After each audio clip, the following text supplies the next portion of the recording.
Oi pessoal, tudo bem? Eu hoje resolvi gravar esse IGTV porque eu quero falar de um menino muito lindo, é o Arthur.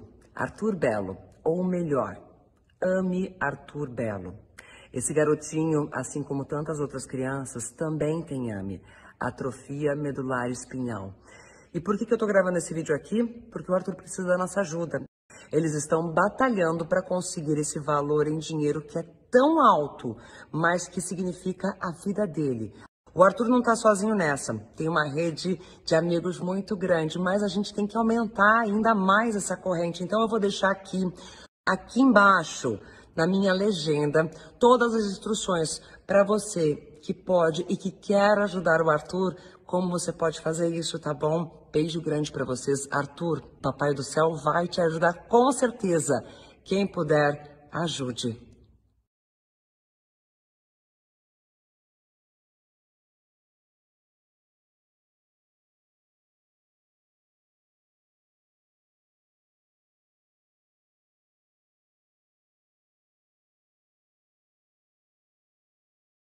Tem manifestação do presidente, né, Caio? Isso, Mona Lisa. O presidente Jair Bolsonaro acabou de tuitar sobre a tragédia no Líbano. Vamos ver.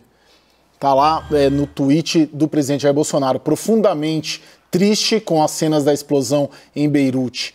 O Brasil abriga a maior comunidade de libaneses no mundo e, deste modo, sentimos essa tragédia como se fosse em nosso território. Manifesto minha solidariedade às famílias das vítimas fatais e aos feridos. A manifestação aí do presidente Jair Bolsonaro em sua rede social no Twitter. Isso, agora há pouquinho. Já estamos entregando, então, o Expresso CNN de hoje, nessa edição especial do Expresso, nessa cobertura de fôlego. Já agradecendo muito, especialmente a você que nos acompanhou e também, claro, ao auxílio sempre presente do nosso analista de internacional, o Lorival Santana, que faz toda a diferença aqui na CNN Brasil. E agora a gente entrega para o Jornal da CNN, né, Caio? Isso, com a Thaís Lopes e o William Vac já estão aí prontos para continuar essa cobertura especial que toda a equipe da CNN Internacional, especialmente a CNN Brasil, fazendo desde meio-dia e 15, horário de Brasília, quando aconteceu essa explosão em Beirute. Thaís, minha querida, será uma madrugada para os libaneses de dor, de dificuldade, e vocês aqui trazendo então as informações, as atualizações tão difíceis dessa tragédia, né? Com certeza, Mona Lisa, a gente vai continuar assim aqui no Jornal da CNN com essa cobertura especial, trazendo as principais informações, tudo atualizado para quem está com a gente aqui na CNN Brasil. Boa noite para vocês. Para todos, então, eu e o Caio, a gente fala.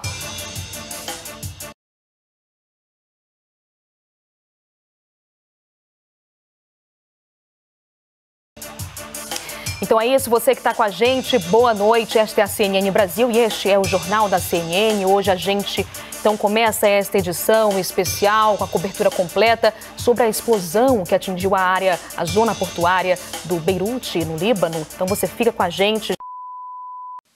Bom, o leilão do 5G no Brasil é um novo capítulo, uma disputa entre China e Estados Unidos. A participação da Huawei, empresa chinesa, tem sido tema de discórdia, briga pela frequência, que promete um salto tecnológico para a gente aqui no Brasil. Em jogo, cerca de 180 bilhões de reais em investimentos. O presidente americano Donald Trump, é claro, está fazendo campanha mundial contra o grupo Huawei, desde que uma executiva da companhia, que é filha do fundador, foi presa no Canadá. Ela foi acusada de supostamente violar a lei de sanções dos Estados Unidos. E os americanos ameaçam bloquear parcerias no setor de inteligência com governos que não limitarem a participação dos chineses nos seus leilões. O nosso está marcado, a princípio, para o ano que vem. Alexandre, como é que você avalia essa disputa em solo brasileiro entre americanos e chineses pelo nosso 5G? Bom, em primeiro lugar, para o Brasil, eu diria que temos que seguir um princípio do Deng Xiaoping, né? Não importa a cor do gato, desde que ele casse o rato, né? Se for uma coisa que vai beneficiar o país, ótimo, não importa a cor, né? Tem as cores da bandeira americana ou as cores da bandeira chinesa. Bom, isso em primeiro lugar. Em segundo lugar, é óbvio que os americanos não querem que o Brasil sirva como uma espécie de ralo, né, por onde possam sair informações americanas e ir para um sistema chinês. Certamente os grandes da espionagem internacional estão de olho nisso, trabalham nisso, né, em cima da nossa, talvez, ingenuidade. E depois tem outra coisa também, essa guerra Estados Unidos e China, que estão chamando Nova Guerra Fria e tal, vai durar até a eleição. Tem muito de conteúdo eleitoral nisso aí. Eleição nos Estados Unidos, é claro, né? Então, depois passa. Depois a gente vai discutir de cabeça mais fria, né? O governo brasileiro, a tendência do governo brasileiro é ficar do lado dos aliados tradicionais aqui do mesmo continente. Mas também há interesses econômicos e comerciais com a China. E eu gostaria de terminar essas considerações aqui sobre esse caso, que vai ser decidido lá no ano que vem. Ainda muita coisa ainda precisa sedimentar, né? Lamentando que quando eu era jovem, nós estávamos longe à frente da China. Estávamos longe. E nós temos um potencial maravilhoso para estarmos à frente da China.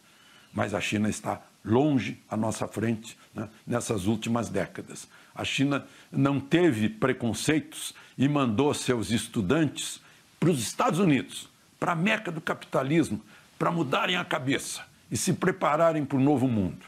E se prepararam. E aí está o resultado.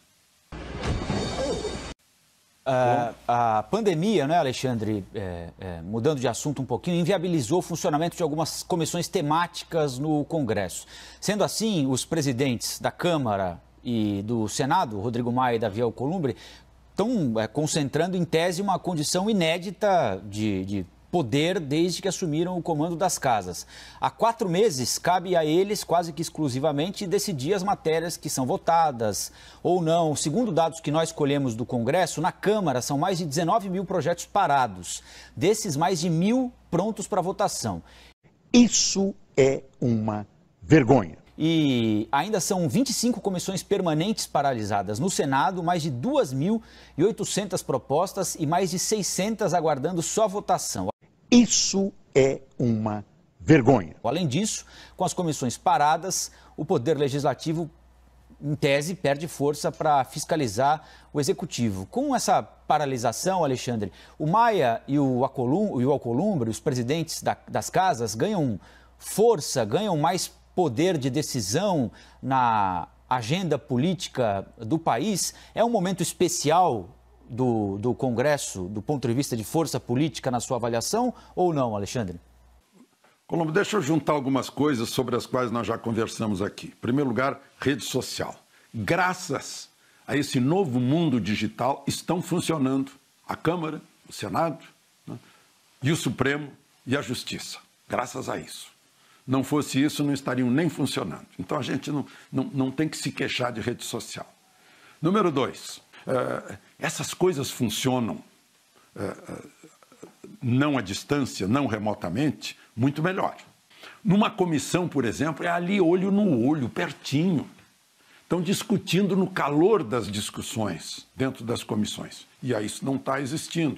O sujeito está em casa discutindo, à distância, comissão parada, né? Plenário também. Outro dia o pessoal ficou votando até às 3 da manhã, teve gente que estava dentro do plenário acompanhando. Ministro Tarcísio estava lá para acompanhar uma medida provisória que dizia respeito à extensão de ferrovias no Brasil, que são as artérias de aço desse país, as grandes artérias de aço que ficaram faltando por décadas, né? Então tem coisas que é lá no plenário mesmo, é no calor do plenário, naquele aparte que o sujeito pede, né, com energia, é na tribuna do discurso que faz as pessoas pararem muitas vezes, né, hoje bem mais raros. Então tem isso também, que aí fica o poder concentrado nos dois. Aí os dois, um lá no Senado manda, aí outro assunto que a gente já falou, manda tocar o projeto das fake news, e lá na Câmara também, enquanto o Supremo está tratando do mesmo assunto. Gente, qual é o problema do Brasil? É a fake news, é? A fake news que é problema do Brasil hoje? Ou é a economia parada, com empregos destroçados, empresas fechando, né? O vírus matando? Ou é esse? São esses os reais problemas do país? Então vamos deixar de vaidade de lado alguns, né? Outros vamos deixar um pouquinho de pensar na sucessão lá na Câmara, que é em fevereiro, e vamos pensar nos reais problemas do país e tratar de resolvê-los.